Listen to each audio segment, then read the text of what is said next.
Breaking news about the fake news anti-Trump dossier.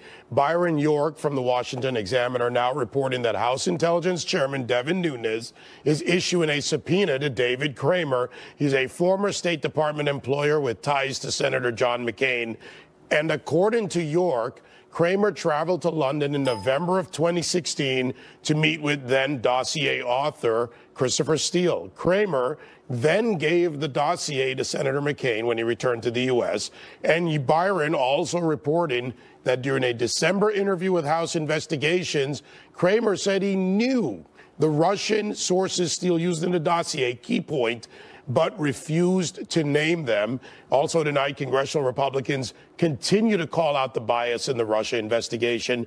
Congressman Andy Biggs penned an op-ed for USA Today with the title, Mr. Mueller and the Witch Hunt. And joining us now, that aforementioned Congressman Andy Biggs joining me. Congressman, great to see you. Thanks, Dave. Good to be with you. All right, let's dive right into this. The timeline matters here in the travel to collect the information, to bring it back to the United States, hand it off. So with the new subpoena and the subpoena powers of Devin Nunes, do we see connecting the dots as a part of this strategy? Well, I think so. I mean, Chairman Nunes is doing a great job by issuing that subpoena and demanding answers. And we in Congress have to keep ratcheting this up because we know there's bias. We know there's conflict. We know that, I mean, with the 10,000 emails that got taken away from the Trump transition team, we know that those weren't really gone through the normal due process. This is just one more piece of evidence to indicate that this Mueller investigation is just kind of spun out of control. And it's widespread and it's broad, and this may be the scandal of our time, quite frankly, and we've got to get to the bottom of it. So how do you connect the dots here? And obviously you have this compendium of information, the emails, the text messages, and you pull this all together, but now you've got to make the connection. Is that the next step? Because with a lot of smoke, you've got to be able to see how the fire started. Absolutely, and that's part of why Chairman Nunes' subpoenas are so important. We've got to see what's going on over there. But we have to get some of these people back before Congress to actually answer the questions because, as you may have seen, they just keep deferring and saying, well, the Inspector General's looking at it, and we'll just come along after the Inspector General. We need to get the Inspector General to hurry up with his report, give us the information, because what we've seen is the Democrats have changed their tune completely. If you recall, they were asking for they were accusing Trump of Russian collusion. Now we don't hear that anymore. What we're hearing is obstruction of justice.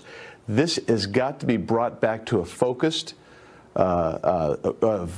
investigation so we can see whether there was collusion, because what we're seeing now is the collusion came from the DNC and Hillary Clinton.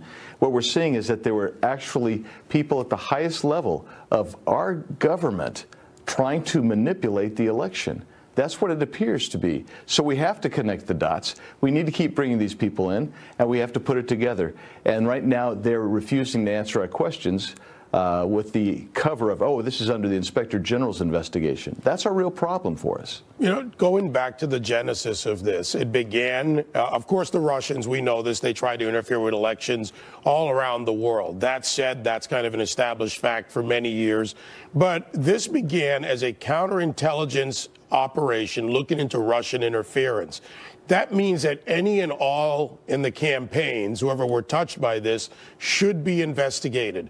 Are we going to see Chairman Nunes now look into this, not just the Trump campaign, the Clinton campaign, the Sanders campaign, any campaign that was out there that may have been touched or attempted to be influenced by the Russians? Is this, in other words, is this going to go back to what it really is about? Well, right now, it's kind of spun out of control, and frankly, the Judiciary Committee has jurisdiction over the Department of Justice, and we should be bringing these people in. You know, we're finding out maybe that Jill Stein's campaign was involved somehow. I mean, this is really spun far beyond what Mr. Mueller's authority should have been limited to. And we have to bring it back in. We have to be focused. And the real question is, how did the Russians impact the election? If they did, let's find out and let's take care of that. But reality is, that's become so partisan with my friends across the aisle that isn't what they're even looking at anymore. They're looking at any way to get President Trump out of office. That's what they want to do. They want to delegitimize and they want to stain President Trump instead of saying, let's see what's gone on here with how did Mr. Mueller get so out of control? Well, because nobody's overseeing him. How did he get all these biased people? Well, because there's no vetting procedure in place. And so we have to bring that back into control, and then we can get back on focusing on the real question, which is, what did Russia do with our election? And we have a pretty good idea, but that this dossier is really the smoking gun, and we have to really uncover everything we can about that. A pointed question on this, Congressman, and something that has not been brought up, I think, and looked into and needs to be looked into some more. James Comey, whether he violated presidential privilege, leaking the documents to the Columbia professor and his friend, and the fact that if he did violate the law, can he be charged? Do you think he should be looked into and, if possible, charged for violating the law? Well, absolutely. I think he should be looked into. I mean, he took information that he had access to, unique access to, may have been privileged information, and to manipulate the appointment of Robert Mueller as the special counsel, he leaked it to his buddy who, with the instructions, let's get it into the media. Hey, that's a real problem. And that goes to the whole underlying reason why 6 months ago I started saying Mr. Mueller should not be the special counsel because of what Comey did. But we keep asking questions about that, and we keep being told the Inspector General's looking into that. And we did get commitments from Director Wray and from the Attorney General that they would reopen that if the Inspector General felt that was a problem. Well, we'll wait for the Inspector General's report then, Congressman, and see what comes out, see what action is taken by you and the Republicans in Congress and Chairman Nunes. Congressman Biggs, thank you. Thanks, David. Good to be with you. Now, while the Republicans continue to turn up the heat on the bias in the Russia investigation, of course, the media and the liberals, they're doing their best to change the subject by attacking President Trump. Watch this. The key word in all of this that he keeps using is tainted. There's only one institution that really has been tainted through these months, and that is the Trump presidency. You've got him attacking the judiciary, you have him attacking the CIA, you have him attacking the Department of Justice, the FBI. I mean, this is the conduct of someone who could become a tyrant if we don't step in and speak out against him. The FBI is a key part of the fair and transparent legal process that defines our democracy. So every time the president tweets against the FBI or tweets against the Department of Justice, he's making the Russians' job a lot easier. Joining us with reaction to all of this, Salem nationally syndicated radio host Larry Elder, former press secretary for Vice President Pence, Mark Loder, and Fox News legal analyst Greg Jarrett here with me in the studio. Greg, I want to go to you first and take off of what Congressman Biggs said. The reason they elicited, you've been very clear in your writings about the law on this and how this investigation was started. Sure. But this started, as I said, as a counterintelligence operation to find out what the Russians did. Do you think we're going to get back to that point, and how can we get back to that? Well, the entire set of investigations are all based on one fictitious document. This dossier was used to launch the Trump-Russia investigation, which admitted by Director Comey in the end, which then morphed into the Mueller investigation. It was also used, apparently, for a FISA warrant to spy on the Trump campaign. So if it turns out that after a year and a half, the FBI and the Department of Justice can't verify the authenticity or contents of the dossier, then what you have is inherently a fraudulent investigation. What struck me about what the congressman said is James Comey's role in all of this. He may have committed several crimes, not only in converting government property for his own use and leaking it to trigger the investigation by Robert Mueller, but you will find out, I guarantee this, that James Comey also had a direct role in selecting his longtime friend and ally and former partner, Robert Mueller, which is unconscionable, since Comey is a key witness in the case in any potential obstruction. So there's an ethical issue here as well. Yes. All right, so one quick question, Greg, before we bring the rest of the panel in. Yes or no, whether James Comey used a personal laptop or a government laptop, is it still the same violation? It is. That he was acting in the course and scope of his job as FBI director. When he wrote it, it is government property. It's not his. He's not allowed to take it with him. And there are pretty significant reports that on those 7 presidential memos are classified materials, which means that Comey taking them home is a crime, just like Hillary Clinton committed crimes, in my judgment, by having 110 classified emails on her home personal, unauthorized, unsecured server. All right, let's bring the panel back in on this in full view. Larry, good to see you. Mark, good to see you. Larry, let me go out to the West Coast. I mean, the politics of this is there. The media, we talked about that. That aspect is there. But the Republicans have to come together and launch a true investigative process. You do a lot of political analysis. Do you see them doing this? Or do you see the typical Washington commission that postures as they go through their time?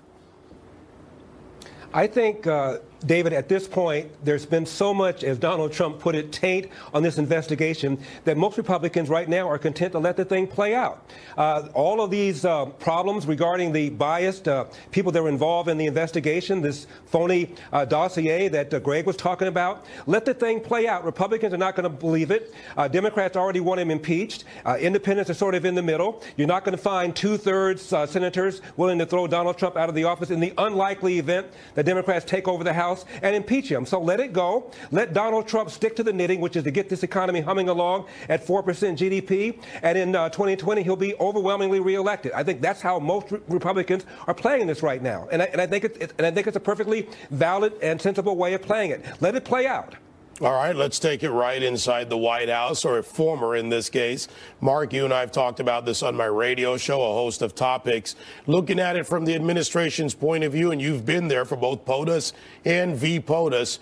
How do you take this if you're the administration? How do you approach this? Do you let it play out, as Larry said? Absolutely. The White House continues to cooperate fully with the special counsel through all of that process, and they're looking forward to this being done in a expeditious fashion. But one of the key things that we've also found out here just recently, in some very good reporting by the Washington Post, was that the Obama administration knew years ago about the warning signs that were developing of what Russia was planning to do, how they were planning to attack election integrity with cyber warfare, and they did nothing about it. So here's once again another case where the feckless leadership of the former administration led to the problems that Donald Trump is having to clean up as president, whether it's funding Hezbollah through cocaine and turning a blind eye to that. Now we've got them looking the other way on this. Just shows you the Democrats don't have a message. This is all a witch hunt to cover President Obama's failures. All right, guys, let's go around the table. I'm going to go back to Greg Jarrett. I always look to you for the legal aspects of this. And, Mark just mentioned something, the extension of this. If they find out that there was undue influence exerted by the administration, or with some 30 agencies as being reported by Politico, of all things, involved in this operation, Project Cassandra, are these adjunct to this investigation? Don't expect Robert Mueller to prosecute his longtime friend, James Comey, or anybody within the FBI, of which Mueller used to be the director. This requires a second special counsel. If it turns out that people, for political reasons, senior management in the FBI and to some extent the Department of Justice, fixed it so Hillary Clinton was absolved and then went after Donald Trump, targeting him as the so-called insurance policy, launching a fraudulent investigation against him, all of that would constitute, arguably, obstruction of justice by several people. That demands, don't count on Jeff Sessions to do this. It requires and demands a second special counsel. All right, so back to Larry Elder. Larry, on the politics of this, on the extension, on the expansion of this investigation. Right. I keep cutting back to how do we narrow this back to the issue. and bring out the bad actors and charge them. And, you know, my friend, I am skeptical of the ability of Washington to focus, given the deep state existence of many in the top echelon. And this is not about the line agents. This is suits versus boots. And the suits and the political that have been made permanent, I think that's where a lot of this problem lies. Well, this is all about the allegation that Trump is in bed with Putin. The person that we ought to be looking at in terms of being in bed with Putin is Barack Obama. One of Obama's first acts as president was to ditch the deal that George W. Bush had negotiated for a defense of Poland and the Czech Republic because he wanted to curry favor with the Russians to do the Iran deal. It was Obama on that hot mic who told Medvedev that after the election I'll have more flexibility. It was Obama who slammed Mitt Romney for suggesting that Russia was a big geopolitical problem. So if anybody wants to talk about who was cozying up with Russia and with Putin, we ought to be talking about Obama, not Trump. All right. So, Mark, we can't go back in time. Unfortunately, we can talk about it. We can look into actions taken by the previous administration. We can look at Project Cassandra. We can look at all of this. But, you know, you've got to move the ball forward on this. And does examining the Obama administration's actions bring us any closer to exposing what's going on inside the deep state within the liberal quarters or the Washington quarters or the bureaucratic quarters? Obviously, if you're going to influence elections or come up with insurance policies, that needs to be looked at because there could be, and I'll trust Greg on that, if there's potential criminality there. But meanwhile, the president, the vice president, the entire White House, they're focused on doing the job of the American people. They've got tax cuts done. That money's going to be in people's pockets in a couple of months. Next, it's immigration, infrastructure, and possibly even entitlement reform. There's a lot on the table. The president's he's just barely getting started right now. And so they'll keep focused on that, and we'll leave the history and looking for criminality to those who do it best. All right, gentlemen, Greg, Mark, Larry, thank you so much. There's a lot more. We know this is only the beginning of a new line, not just a new year coming up. Thank you very much. All right, Vanity Fair just released a tongue-in-cheek video, and guess what? It's targeting Hillary Clinton. I know you're surprised about that. And many on the left, predictably, I can't say this with a straight face, they're triggered. We'll explain next. Stay with us.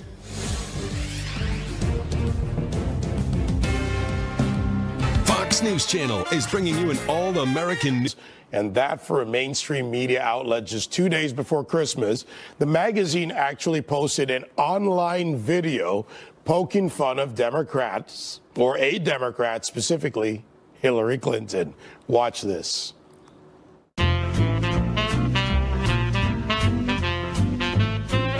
It's time to start working on your sequel to your book, What Happened? What the hell happened? Get someone on your tech staff to disable autofill on your iPhone so that typing an F doesn't become Form Exploratory Committee for 2020. You know, on Anderson Cooper, you were telling him about alternate nostril breathing. You seem really adept. You should try teaching a class. Take more photos in the woods. How else are you going to meet unsuspecting hikers? Take up a new hobby in the new year. Volunteer work, knitting, improv comedy, literally anything that'll keep you from running again. To finally put away your James Comey voodoo doll. Now, we all know you think that James Comey cost you the election, and he might have, but so did a handful of other things. It's a year later, and time to move on. So cheers to you, Hillary Clinton. Cheers to you, Hillary. Cheers to you, Hillary Clinton. As you can probably imagine, easily offended liberals were on Twitter with outrage, some calling the skit sexist. How do you do that? It's a woman suggesting knitting. We'll get into that. Actress Patricia Arquette particularly provoked, tweeting, quote, "Hey, stop telling women what the bleep they should do or can do. Get over your mommy issues." Unfortunately, Arquette and her fellow so-called feminists have been much less willing to come to the defense of First Lady Melania Trump after Newsweek posted this extremely misleading headline, quote, "Melania Trump orders removal of the near 200-year-old tree from the White House." Melania did, in fact, order the removal of the Jackson magnolia, but only on the advice of experts who fear that the tree could fall at any moment. Currently, because the facts matter here, it's relying on the support of a metal pole and intricate system of wires to keep it standing. Joining us now, former Secret Service agent Dan Bongino, who's probably been under this magnolia tree at some time, probably lounging on his afternoon off, and Fox News contributor Tommy Lahren. Good to see you both. Dan, by the way, have you been under the magnolia tree? Have you lounged? I have, and I'm glad she took it down because it was about to fall down and maybe mow down all the people in the press corps. And listen, I'm no fan of the press, but I don't want a magnolia tree to fall on them. So thank you, Melania, for making the sound move. That was a good move. So thumbs up. All right. So, Tommy, you know, the tree hugger corps, they didn't consider that an arborist or someone who's an expert might have been consulted on this. And on top of this, from another point of view, I've gone up and down the Garden District in New Orleans and other parts of the country. They often trim these trees. They grow out. They become very heavy, narrow trunks. Hate to tell you, folks, I pay attention to trees occasionally.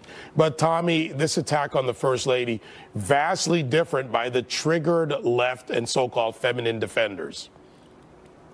Well, let's compare them. In the first, you have Vanity Fair making a joke about Hillary Clinton. In the second story, you have actual fake news that people are going to believe. So the two you cannot compare. But going back to that first thing, I am just so happy that the mainstream media, the leftist mainstream media, might I add, Vanity Fair, actually decided to make fun of Hillary Clinton. I give them some credit for that because they're not really quick to do that, and they're going to take some heat for it. But I applaud them. Finally, they're coming to their senses, and they got a sense of humor. All right, so I got to have a sense of humor about this, guys, and I'm about to bring back something that'll make my Uncle Chuck very happy.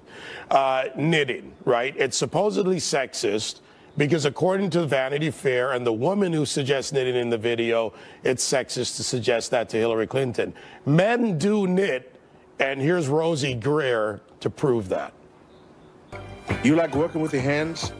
Well, they're not going to work for you without training and help. Well, you can get that training and help right now at the Job Corps.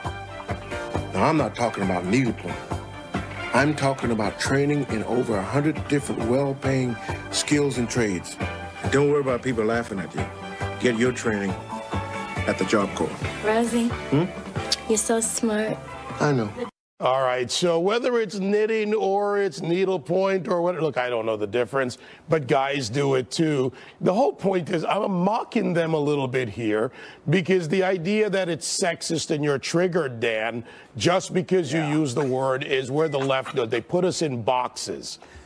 Yeah, David, a couple things. Number one, if you're going to put out a video like this and subject yourself to the far left social media mob and their outrage campaigns, make it funny. Like, I'm sorry, it really wasn't that funny. It was kind of stupid. But secondly, yeah, I do applaud them, though, for finally, opening themselves up to humor on the other side. But remember, it was a joke, liberals. A joke. J-O-K-E. Or if Joe Biden was spelling it J-O-K-E-E. You get it? You see how we do that? It's a joke. Laugh a little bit. Do you have to be victims all the time? I get it. You can't leave your safe spaces and put your color forms down and your magic markers. But smile. Turn that frown upside down. Laugh a little bit. Not everything is Manichaean and is the end of the world. Gosh, these people are the worst.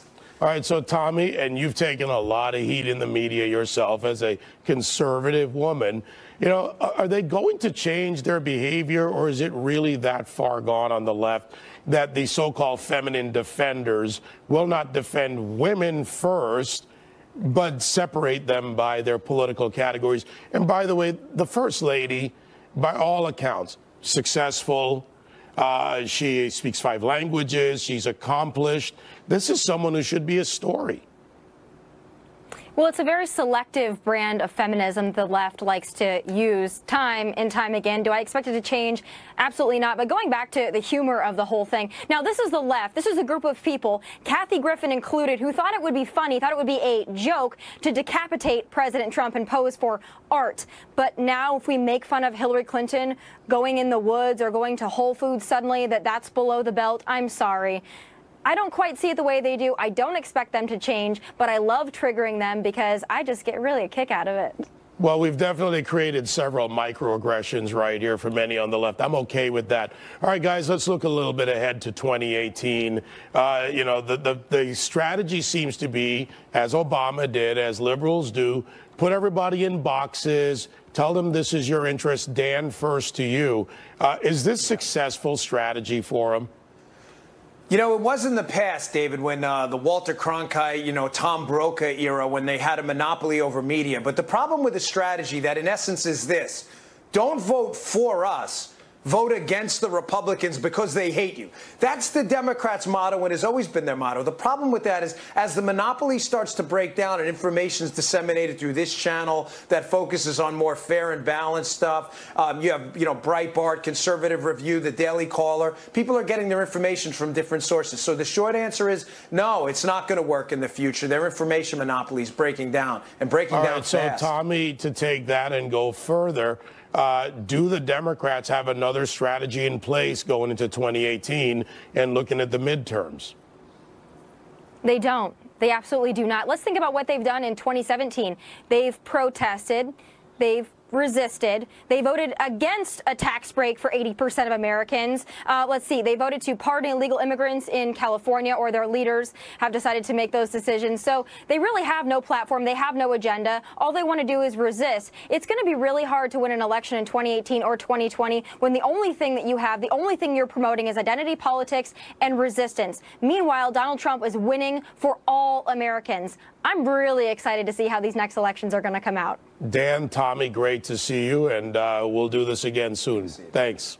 You got it. All right, coming up, the Democrats continue to go way off the deep end in their attacks against President Trump. You won't believe the latest example coming from failed presidential candidate Howard Dean. He, of the famous scream, he won't go away either. Stay with us.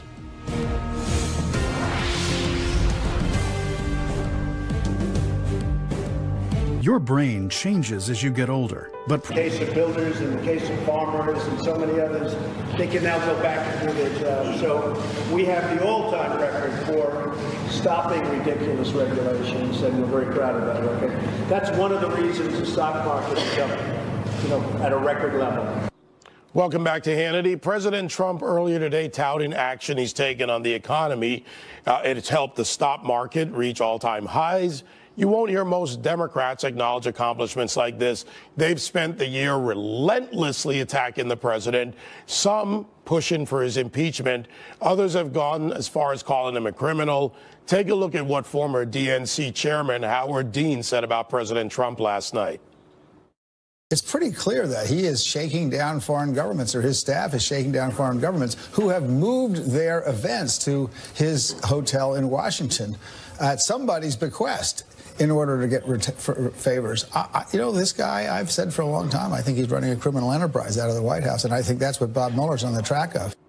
Well, I think he missed the court decision last week on that issue about the hotel and who stays there. But after comments like that, former Democratic Congressman Dennis Kucinich urging the party to change its message. Watch what he said earlier on America's Newsroom. We want to bring Democrats back who may have voted for Donald Trump, and a way to do that, instead of focusing on replacing President Trump and bringing in a President Pence, we ought to be focusing on the things that attract people to the Democratic Party: jobs, wages, health care, education, retirement security. That'll get people excited about voting Democrat. All right, I'm writing notes as fast as I can from Dennis's little rattled off list there. Joining us for reaction, Fox News contributor, Washington Times columnist Charlie Hurt, Fox News contributor Rachel Campos Duffy. I got to tell you, watching Dennis Kucinich rattle off the list, Charlie, the party of taxes, lower taxes, they just voted against them. They wouldn't help. The party of the middle class left in the blue wall, voted for President Trump. Really? And all they've got is impeachment, and he's a criminal without proof? Yeah, exactly. It's a real reminder just how much Donald Trump stole Democrats' lunches in the last election. All the things that they claimed to be for, it turned out that Donald Trump was for and was a lot more effective at selling it. The Democrats going into next year's elections, they're in a terrible situation in that they basically have to bank on the economy being terrible and things tanking in this country, and and you know, not just the tax cuts. We're also talking about all the regulation, like President Trump was talking about at that firehouse, talking about cutting all the regulations. All of that is a boon to the economy. If the economy picks up the way a lot of people are anticipating it to pick up, you know, Democrats aren't going to have anything to run on except, oh, it's not as good as you think it is. All right. So, Rachel, by the way, if Democrats have their way, your husband's going to be out of office next year because they're looking to take back the Congress no matter what. Let's put the numbers aside on that. Let's talk about what really needs to happen here. The Democrats are going to sell their narrative, and I go back to what we do. We got to play our game better on the right. Do you see the congressional actions backing up the president? He's done something amazing, as I see it, by asking Congress to do their constitutional job as prescribed, and the roles that they play in legislation. He's done the executive orders, pushing things back to Congress. Is this the next step for the Republicans? Do they have to do this in the House? Well, first of all, I just want to talk a little bit about what Dennis Kucinich said, because he's absolutely right on. The task for Democrats right now is to win back the blue-collar, working-class union Democrats, white voters that they lost in the last election to Donald Trump. And by talking about impeachment, by being in a constant, perpetual state of outrage, they're not having the conversation they need to have with them. In fact, what they're doing is they're insulting them. They're saying, your president, the president you voted for, is stupid, and you're stupid, and that's not the way to start a conversation, a respectful conversation with people you're trying to woo back. You want to say, hey, listen, I understand why you voted for him. You were frustrated. We lost you. We want to win you back. But impeachment just says, you're stupid, and we're going to undo what happened in the last election. Back to the Republican Congress, look, they pulled together on this tax reform, probably having failed on health care, really forced them to actually go, whoa, this is do or die. And let's give credit where credit's due. They passed tax reform, and they actually very sneakily stuck in the repeal of the Obamacare mandate, which essentially does kill Obamacare. So they've got the wind on their back. I think Donald Trump wants to start with infrastructure, which is a bipartisan move. I know other Republicans want to go into entitlement reform, but look, they're starting the new year with a lot of good stuff on their side of the ledger. And Charlie is right. The Democrats have to count on all of these tax cuts and all the other good stuff that the Republicans are doing for the economy, that it won't work. All right, so Charlie, we hear this a lot. Midterm elections, typically the party with the White House loses seats. But the thing that's changed here is the electorate. The electorate is in a new generation economically, and to some degree, a new voting generation. The millennials are getting a little bit older. The blue wall, those blue collar, those independents, women voters that have kind of changed how they analyze votes, and the anti-failure group out there in America from every ethnicity that says government hasn't delivered. How do the Democrats make a case, given what Rachel just said, when the success comes from Republican legislation and that can continue to compound? Can you make the case for the Democrats? Is it possible? Well, and I think to a large degree, that's why Donald Trump won, is because he sort of sidestepped the entire Democratic argument. And as Rachel was pointing out, you know, not only did they start with an insulting campaign, but then they immediately go to this sort of old worn-out thing where you divide voters by race and gender and religion, which is that's the only way that Democrats ever managed to win anything. And Donald Trump really did. He sort of he kind of figured out a way around that like no other Republican has before him. Partly because he's not afraid of it. He doesn't care. He doesn't mind getting into these fights with them about this stuff. He calls them on their nonsense. And so you know, if Democrats have to resort to that yet again, and like I said, if the economy goes as it ought to go with these tax cuts and the cuts in regulation and things like that, they just end up looking like silly racialists and genderists and whatever else ists. trying to make divisions where there aren't divisions. Whatever the case may be. You know, Rachel, let me go to the middle of the country where you are and what Charlie just said. The folks out there, they're not on the wings. They're not listening to the elite media. A lot of people in the 65% chunk of this country, they're looking at their kitchen table issues. You do it. And the risk-averse Republican congressmen and senators up there, do they need a little bit more Trump? You know, let Trump be Trump, to borrow the title of the book. But also, do the Republicans need a little more Trump? What they need to do is, when this economy is doing well, if this rocket fuel from this tax reform goes, they need to own it, because believe me, as soon as things go really great, the Democrats are going to try and say, oh, Obama set the stage for this. No, Donald Trump deregulated this economy. The Republicans passed tax reform, and that's why we're enjoying the recovery we're enjoying. And remember, it's the economy, stupid. When people feel good, remember, Nancy Pelosi just said that this tax reform, quote unquote, was Armageddon. When these tax reforms produce the results, they're going to look like false prophets. And again, there's so much outrage fatigue. I don't think anyone's believing them. They're talking about impeachment. They're talking about Russia. They're not trying to win back the people they lost. And they're leaving a huge opening for the Republicans, who are focused on the economy and on making people's lives better. All right, if we win those kitchen table issues, that's what people care about. That's how I like to put it. That is. Charlie, Rachel, great to see you both. Thank you. Coming up, President Trump keeping another major campaign promise by decimating ISIS. But the mainstream media, you know, they barely cover it. Lieutenant Colonel Tony Shaffer and David Clark will have reaction. Stay with us right here on Hannity.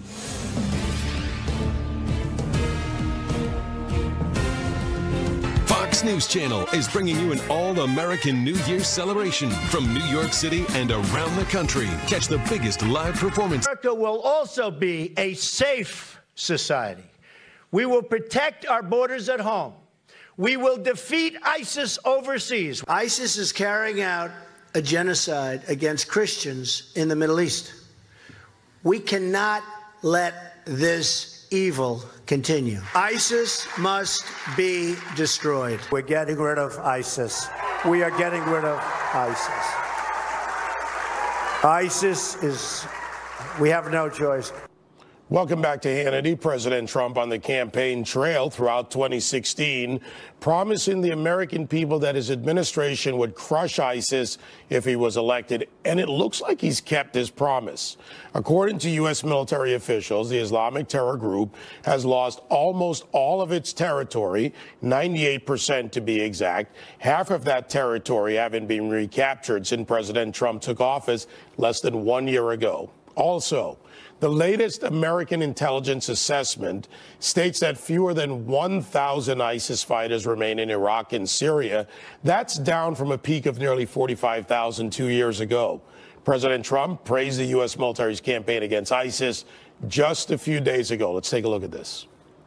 Our military has been doing a fantastic job in so many ways with ISIS. We've made tremendous strides, obviously, in Syria with ISIS. We've taken back virtually all of the caliphate, all of the land.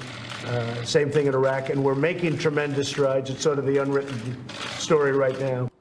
All right, here with reaction, former senior intelligence officer, Lieutenant Colonel Tony Shaffer, and America First Action spokesman and senior advisor, former Milwaukee Sheriff David Clark. Guys, great to see you tonight. Let's dive right in. And Tony, I'll go to you first on this, on where we are with ISIS. They have evolved, as is expected. If you take away land, they expand into those ungoverned spaces. What are they, and what do we expect next? And they're giving out threats about New Year's Eve. Well, that's the thing. I mean, we've defeated them where they lived. That doesn't mean it's over. We've made great progress. And as you said in the run-up, Dave, the Pentagon has done what it's supposed to do. It's done its job and done it extraordinarily well. What we need to do now is allow the Pentagon to continue to do its job. Prior to President Trump coming in, I was part of the transition team. I was part of those discussions where the president made it very clear, I want you to go out and do your job. So the big thing now, David, is for the president to continue to allow General Joe Dunford and Jim Mattis to do their job. Joe's been very good about this by, with, and through strategy, working through allies and folks who are there on the ground. We need to expand that, and we have to go after ISIS everywhere they are now, which includes Afghanistan, Pakistan, Yemen, Libya, and other places. But the bottom line is we're making solid progress. All right, so, David, bringing this home to the American home front, what Tony talks about involves other aspects of human intelligence. We've got to have counterintelligence operations. But here on the ground, sheriffs like yourself, the law enforcement community in this country, are responsible for the people in their communities. Let's bring that aspect into us. What we can do when ISIS goes into those ungoverned spaces, when they inspire others on the internet or someone takes up that flag such as it is? Well, first of all, there has to be an effective counter strategy to their rhetoric, to their recruitment, things like that. But, before I get too far into that, it's been incredible the progress that's been made with ISIS. We went from a president who called them, in Obama, calling them the JV of terror organizations, to being a worldwide threat. And then we have a commander-in-chief now in Donald Trump, whose rhetoric packs a punch. Look, our enemies, they're afraid of this guy. They're afraid of this country again. Donald Trump has taken the gloves off of the United States military. He's changed the rules of engagement, and he has used the military for what they're designed to do, and what they're designed to do well is to fight and win wars. So couple that with the efforts here at home, and it's always going to be challenging. There's always going to be threats. Look, we're an open society. We're a target-rich environment. But I'll tell you what, these folks over there, these terrorists, will be thinking twice about attacking the interior of the United States, because there will be severe consequences when they do. Tony, there are other areas, and this is a larger ideological problem, not just related to ISIS. The decimation, the loss of that caliphate in the desert that they wanted to build as a symbol, call it their version of their Mecca, their worldview. But also, they're expanding. They're in Myanmar. Right. Radicals are operating around the world. We have an attack in Russia that's being looked into as a possible terrorist attack earlier today. So what about taking on that issue? Well, as Sheriff Clark said, look, we've got to get ahead of this regarding human intelligence. We have to defeat a network, you have to penetrate a network. And to your point, David, I work with Sheriff David Decatur down in Stafford County here in Virginia. I'm his Homeland Security Advisor. We have to figure out a way to bridge the understanding of that threat from foreign sources to the United States, how radicalization happens both through migration and through online assault, essentially, the conversion. So this is something now we have to go to the next level. Okay, we've deprived them of the space. We're on their tail. We're going to beat them, but we have to defeat the ideology, and that's where we have to go next with this, and that has to be both foreign and a domestic effort to do that. All right, so David, Sheriff Clark, I got to tell you, part of the problem that I see is how we deal with the terrorists in this country, be they American citizens or not. I'm not for violating the United States Constitution in any way, but there needs to be a serious discussion about designating them as enemy combatants from a law enforcement perspective, someone who's upheld that shield. What do you say to that? It's long been my position. Look, this is one of two ways we can approach this. Either that these things are criminal acts, which I do not think they are, or they're acts of war. I believe they are acts of war. And so there are different rules that apply to enemy combatants. I think Gitmo needs to be used when these individuals are here in the United States. I think you need to isolate them from the American justice system. It's a higher standard to try to overcome when you try to convict these individuals. And you don't want them mixed in with the American prison population, where they can use it as a recruiting ground, and they can convert American prisoners over to their side. So, but that's something that, between the President of the United States, Commander-in-Chief Donald Trump, the Pentagon, the State Department, those are decisions that Congress, too, plays a role in this as to how we're going to handle this. But I think it needs to be reviewed. All right, gentlemen, I've got about a minute left, and I have to throw this topic in there because it puts a little bit of a smile on my face, and it will drive the left absolutely nuts. They're naming a train station in Israel built right there to near the Western Wall after President Donald John Trump. Tony, first to you. Hey, we should see a bipartisan vote in Congress saying they support this. This has been, the Democrats are talking out of both sides of the mouth, so this is a good thing. All right, David, to you. How cool is that? The Trump train on the wall over in Israel. It just goes to show the respect they have for Commander-in-Chief Donald Trump, who has made it clear during the campaign. He said, we will always be on the side of Israel. He doesn't just talk the talk, he walks the walk. This is great. It is great. I tell you, the Knesset Minister Katz says they felt this was the appropriate thing to do. David Clark, Tony Schaefer, guys, great to talk to you. Thanks, David. Coming up, more Hannity after the break. Stay with us.